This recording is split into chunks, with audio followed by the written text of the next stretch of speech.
तो भाई आप सभी के सीयूईटी पीजी एग्ज़ाम की जो ऑफिशियल डेट शीट है वो तो आ ही चुकी है। सो अंदर से ऐसे धक-धक हो रेला है कि नहीं हो रेला है? एक बार मुझे ज़रूर बताइएगा कितने बच्चों को डर लग रहा है। अच्छा, आज के इस सेशन में हम बात करने वाले हैं उन 5 मिस्टेक्स की जिन पर हम ध्यान नहीं देते हैं। जी हाँ, आप जब अपना सीयूईटी पीजी का एग्ज़ाम देने जाओगे तो क्योंकि ये एक ऐसी या ये सारी कुछ इस तरीके की मिस्टेक्स हैं कि हमें लगता है कि ये गलतियां तो हम कभी करेंगे ही नहीं। और आप देखिएगा जब आप एग्ज़ाम देने जाएंगे इन मिस्टेक्स पे ज़रूर काम करेगा। आपके अगल बगल के ढेर सारे ऐसे बच्चे हैं, ढेर सारे ऐसे एस्पिरेंट्स होंगे जो यही silly but day to day life से रिलेटेड मिस्टेक्स कर रहे होंगे अपने एग्ज़ाम में, और उसके कारण उनके लिए उनका एग्ज़ाम दे पाना काफ़ी ज़्यादा टफ हो जाएगा। तो चलिए आज के सेशन में हम बात करते हैं वो ऐसी 5 गलतियों की जो आपको आपके सीयूईटी पीजी एग्जाम को देते वक्त कतई नहीं करनी है अगर आप चाहते हो कि आप अपनी ड्रीम यूनिवर्सिटी में एडमिशन लो। तो मेरा नाम संस्कृति है और आप सभी का बहुत स्वागत है आपके अपने चैनल सीयूईटी पीजी वाला पर। आप सभी को मैं वैसे तो पढ़ाती हूँ सीयूईटी पीजी एग्जामिनेशंस के लिए पॉलिटिकल साइंस, लेकिन आज का जो सेशन है वो काफ़ी ज़्यादा अलग और सारे बच्चों के लिए होने वाला है। चलिए, तो सबसे पहली मिस्टेक जो अधिकतर बच्चे करते हैं, और हमारे ही फैमिली के एक बच्चे ने कल भी ये गलती मेरे सामने करी, तो दिमाग में ये आइडिया पॉप हुआ कि चलिए आप सभी के लिए भी ये वीडियो बना देते हैं।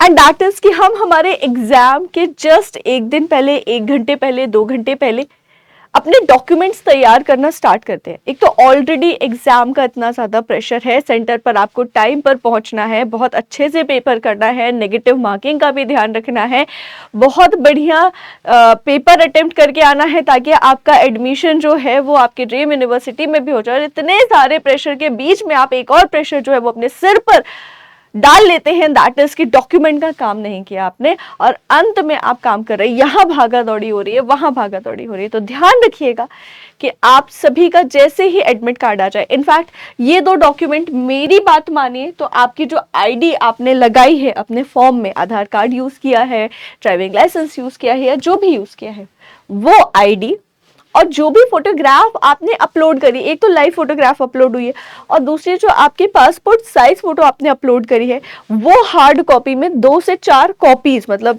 2-4 जो पासपोर्ट साइज फोटो है उसे अभी इस वीडियो को देखने के बाद ही रेडी करके सामने रख लीजिए।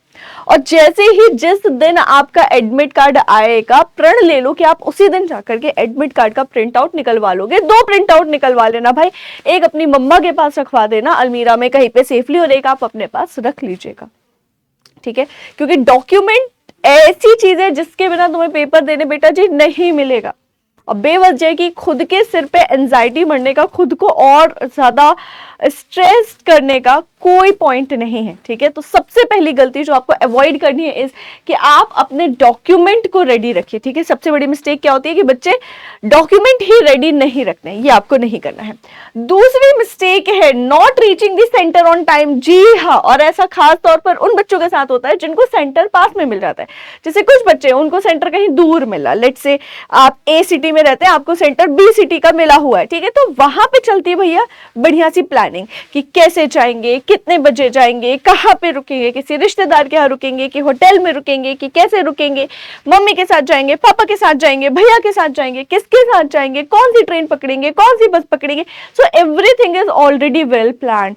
ऐसे सिचुएशंस में आप अधिकतर टाइम पे पहुंच जाते हो, पर अगर आपका सेंटर पास में हो तो वहां पे हम टाल देते हैं, अरे यहीं तो जाना है 4 किलोमीटर दूर, अरे वहीं तो जाना है 5 किलोमीटर दूर, अरे मैं अपने दोस्त को फोन कर लूंगी, अगर दोस्त नहीं आएगा तो भैया छोड़ देंगे, चाचा छोड़ देंगे, मम्मी छोड़ देंगे, चाची छोड़ देंगे, ठीक है? तो प्लीज ध्यान रखिए कि आपको आपके सेंटर पर टाइम पर पहुंचना है। उस दिन एग्जाम के दिन बहुत ज्यादा ट्रैफिक होता है, बहुत सारी और भी हर्डल्स आ जाती है, तो ऑलरेडी वेल प्रिपेयर्ड रहिए कि आप, अगर आपके पास ऑप्शन ए जो है आपके एग्जाम सेंटर तक पहुंचने का वो काम नहीं आता है, तो आपके पास ऑप्शन बी क्या है, आपके पास ऑप्शन सी क्या है, और उन ऑप्शंस को यूज करके आपको समय पर कैसे पहुंचना है। सो आप इसकी थोड़ी सी प्लानिंग, इसका थोड़ा सा डिस्कशन आप जिनके साथ भी जा रहे हैं बिफोर हैंडेडली कर लीजिएगा, ठीक है? ऑल्सो मैं यहाँ पे आपको एक और पर्सनल एडवाइस देना चाहती हूँ, क्योंकि मैं खुद एग्जाम कवर करने भी जाती हूँ, मैंने भी बहुत सारी जीवन में परीक्षाएं जो है वो दी है, बहुत सारी सफलताएं भी हैं और कुछ असफलताएं भी हैं। और उससे एक बात ज़रूर सीखी कि आजकल क्योंकि ऑनलाइन एग्ज़ाम हो रहा है, आपके बैग वगैरह जमा होते हैं, सारी चीज़ें होती हैं, और इतनी बड़ी भीड़ में एक तो वैसे ही एग्ज़ाम की टेंशन है, फिर आप जाइए, बैग जमा करवाइए, मोबाइल फ़ोन होता है, पैसे होते हैं, महंगी चीज़ें होती हैं। कोशिश करिए कि अगर आपके साथ कोई एक पर्सन जा सकता है तो उन्हें ले करके चले जाइए।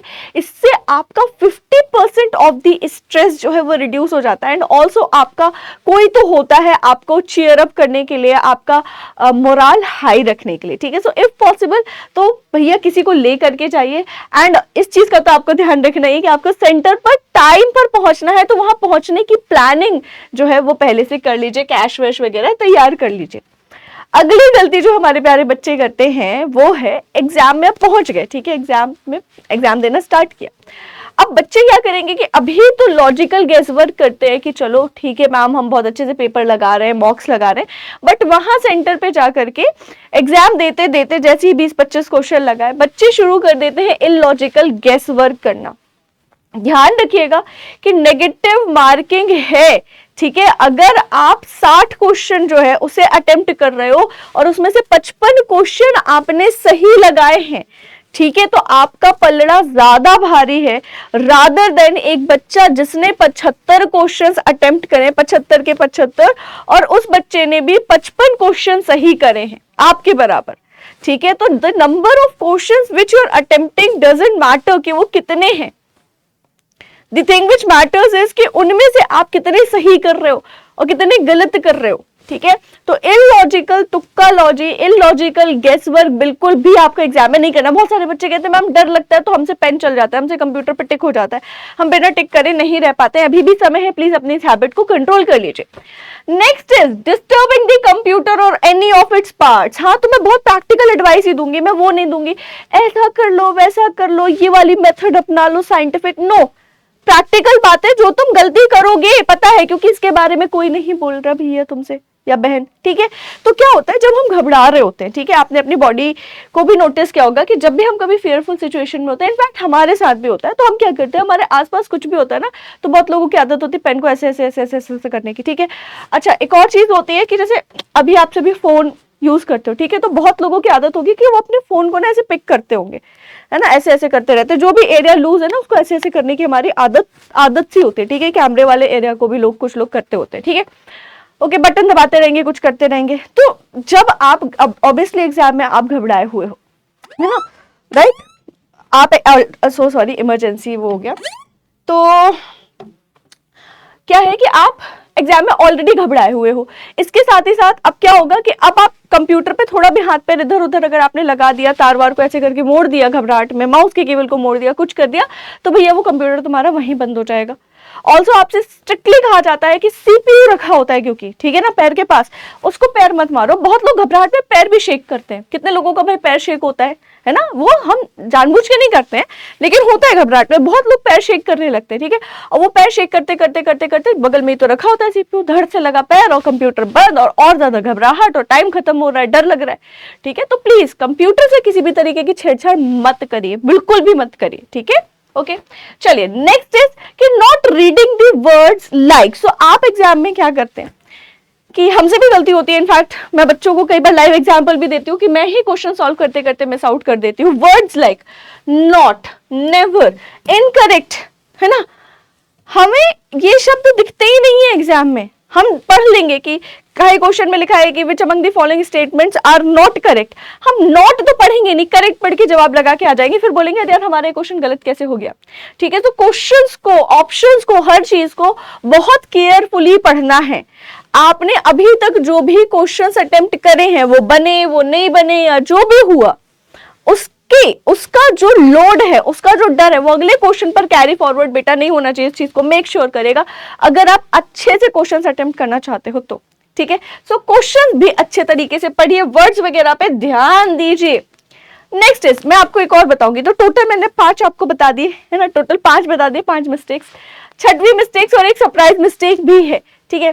तो 6वीं मिस्टेक इज कि टाइम मैनेजमेंट हमारा कच्चा होता है, ठीक है। आपको आपके एग्जाम में 90 मिनट्स मिलते हैं फॉर 75 क्वेश्चंस, ठीक है, तो हर क्वेश्चन के लिए आपको 1 मिनट से ज्यादा मिल रहा है। लेकिन बहुत बार बहुत टफ क्वेश्चंस या घबराहट बोल लीजिए, या फिर अचानक से जब आप उस सेटअप में बैठते हो तो आप खुद को एकोमोडेट नहीं कर पाते हो, आपको टाइम कम लगने लगता है, और एक पॉइंट ऐसा आता है कि पेपर करते करते ही आपका टाइम जप हो जाता है और पेपर अपने आप सबमिट होगा फिर तो, ठीक है, टाइम जप होगा तो पेपर अपने आप जितना आपने किया उतना सबमिट हो जाएगा। तो कोशिश करिए कि आप टाइम को बढ़िया तरीके से मैनेज कर सको, और लास्ट में एक बार क्रॉस चेक कर पाओ कि टोटल जितने भी क्वेश्चंस आपने लगाए वो आपने लगाए हैं, अटेम्प्ट करे हैं, सही से करे हैं या नहीं, और कहीं धोखे में कोई क्वेश्चन छूट तो नहीं गया। क्योंकि कई बार जब हम क्लिक कर रहे होते हैं ना तो थोड़ा जोर से क्लिक हो जाता है तो 2 क्वेश्चन आगे स्क्रॉल हो जाता है, अब हमने ध्यान ही नहीं दिया, बीच के 2 क्वेश्चन गायब हो गए, और वो 2 क्वेश्चन मतलब बेटा 8 नंबर का फर्क पड़ जाएगा अगर तुमसे वो 2 क्वेश्चन सही हो गए तो, ठीक है। तो इन सभी चीजों को भी ध्यान रखिए, क्रॉस चेक करने का आपके पास 8 से 10 मिनट का समय बचाइए अपने लिए, ठीक है। और last but not the least, again एक ऐसा ह्यूमन बिहेवियर जो स्पेशली जब हम डर रहे होते हैं वैसी सिचुएशन में निखर करके आता है, और ये आपकी समस्या का कारण बन सकता है इज कि पेपर देते वक्त आपको पेपर दिया जाएगा, उस पेपर पर ही कुछ ना कुछ लिखिए प्लीज, अपने हाथों पर, यहाँ यहाँ यहाँ यहाँ, ठीक है ना, और भी कह देती हूँ चेहरे और पैरों पर भी नहीं, तो तुम बोलोगे मैम आपने तो हाथ में लिखने से मना किया था, पैर पे तो मना ही नहीं किया।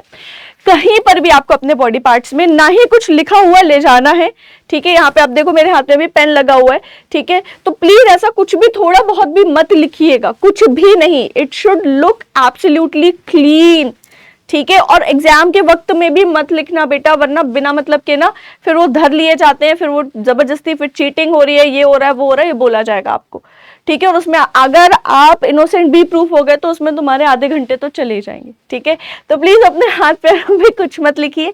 ये कुछ ऐसी 5 गलतियां, 5 नहीं इनफैक्ट 7 गलतियां हैं जो आपको आपके एग्जाम देते वक्त कतई नहीं करनी है। I hope this video helps you a ton. Also अगर आपको ये एडवाइस, ये जेन्युइन बातें, जो प्रैक्टिकल बातें हैं, जो हम जान करके भी जिनका ध्यान नहीं देते हैं, अगर आपको ये बातें अच्छी लगी तो प्लीज इस सेशन को ज्यादा से ज्यादा लाइक करिए, ज्यादा से ज्यादा कमेंट लिखिए, ताकि मैं आप सभी के लिए ऐसे ही और ढेर सारे वीडियोस आपके एग्जाम के पहले ला सकूं। और इसके अलावा इस वीडियो को अपने धुरंधर दोस्तों के साथ भी शेयर कर दीजिए, और उनको भी याद दिलाइए कि अगर उनकी इनमें से कोई मिस्टेक कमिट करने की आदत है तो वो ये मिस्टेक ना करें। With that note, thank you so much for watching. Also अगर आपने अभी तक हमारे चैनल CUET PG वाला को सब्सक्राइब नहीं किया है तो हमारे चैनल को सब्सक्राइब कर दीजिए for more such authentic videos, and also you can follow me for content and किसी भी तरीके के क्वेश्चन के समाधान रिलेटेड बातों के लिए मेरा ये है Telegram handle political science CUET PG PW, so you can follow me